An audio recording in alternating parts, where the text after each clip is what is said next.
At 6:42 a.m., my phone buzzed on the kitchen table. Linda texted, "Plans changed. You're not coming on the cruise. Emily wants her real dad." By noon, my marriage was already over. I stood there staring at the screen like it might blink and apologize. The coffee pot hissed behind me, burning the last inch of coffee I hadn't poured yet. The AM radio muttered a farm report out of Cedar Rapids. Outside, the maple tree by the driveway shook in the wind, leaves skittering across the concrete like they were in a hurry to get away. I read the message again. Same words, same punctuation, same calm cruelty. Linda sent it like she was canceling a dentist appointment. I didn't reply. I turned the phone face down and watched it vibrate again. Another message trying to claw its way through the wood. I didn't pick it up.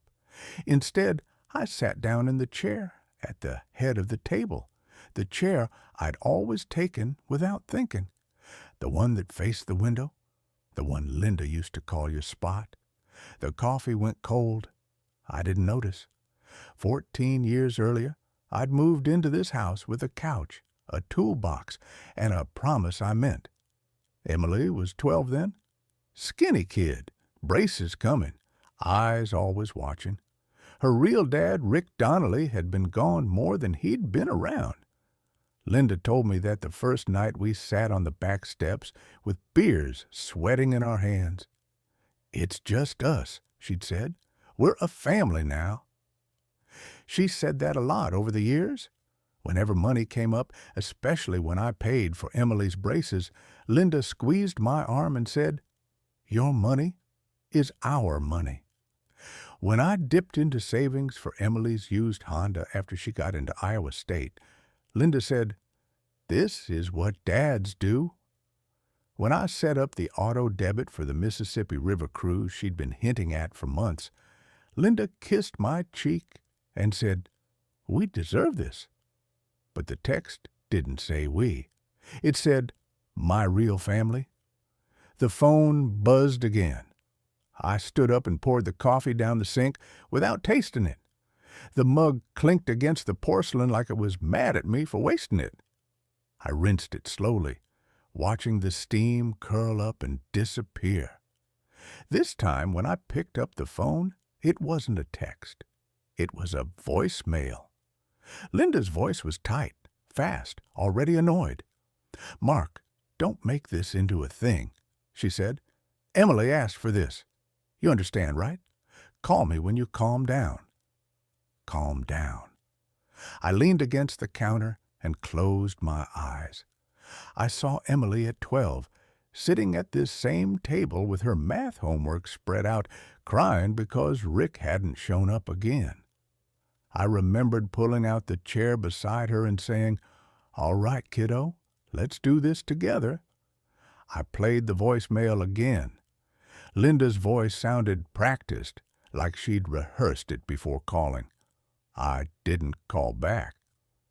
At the dealership that day, I shook hands, talked numbers, nodded at the right times. My phone buzzed in my pocket. I ignored it. On the drive home, I pulled into a gas station and sat in the truck with the engine idling, listening to the phone ring until it stopped. The silence afterward felt heavy, like a door closing somewhere I couldn't reach. That night, the house felt wrong. Too quiet. Linda had already left for the airport. The bed was made tight and flat like a hotel. I sat at the table again in that head chair and imagined Linda and Emily on the cruise deck. Wind in their hair. Rick leaning on the railing like he'd earned the view. My phone buzzed one more time. A text from Emily. "Please respect our space." I didn't throw the phone. I didn't swear. I just pushed it a few inches away like something hot I didn't want to touch anymore. That was the moment it stopped being about the cruise. That was the moment I understood this wasn't a misunderstanding. It was a line they'd been inching toward for years, while I paid the bills and smiled for photos. I didn't sleep much that night. At 5:30 a.m., I gave up. I shaved, dressed, and made coffee again. This time, I drank it standing up. On the way to work, my hands started shaking. By 10, I drove straight to the credit union. "Can I see my accounts?" I asked. Everything was there. Checking, savings, mortgage, insurance, and the cruise payment, all in my name. I sat in my truck afterward with the printouts on my lap. The paper smelled faintly of toner and coffee. The numbers stopped feeling personal. They felt useful. That night, I stopped by the VFW. An old Navy vet named Walt slid onto the stool beside me and looked me over. "You look like hell," he said. "Feel worse," I answered. I told him just enough. The text, the cruise, the way it landed.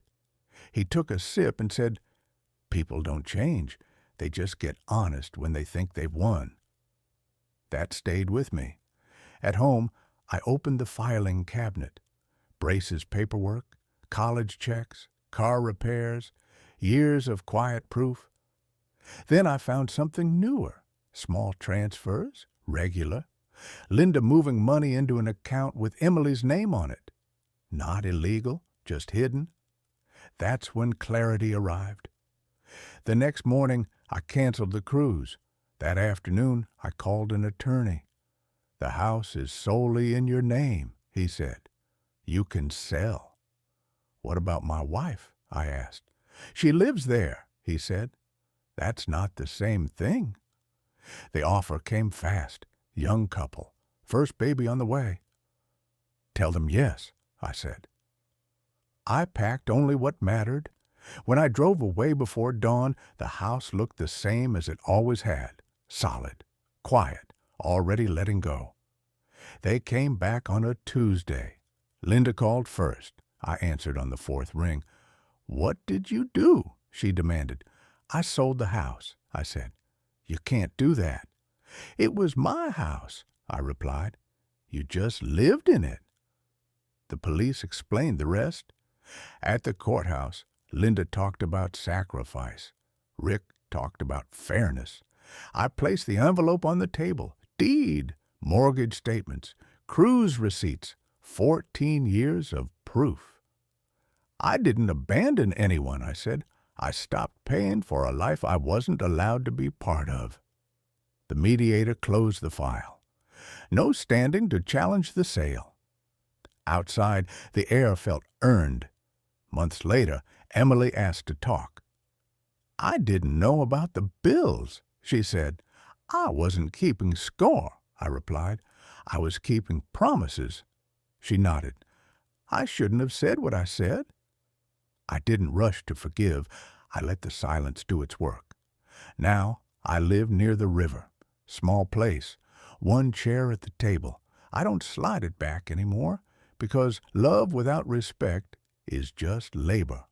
And silence, when it's chosen, can be strength. If this story meant something to you, share it with someone who needs it.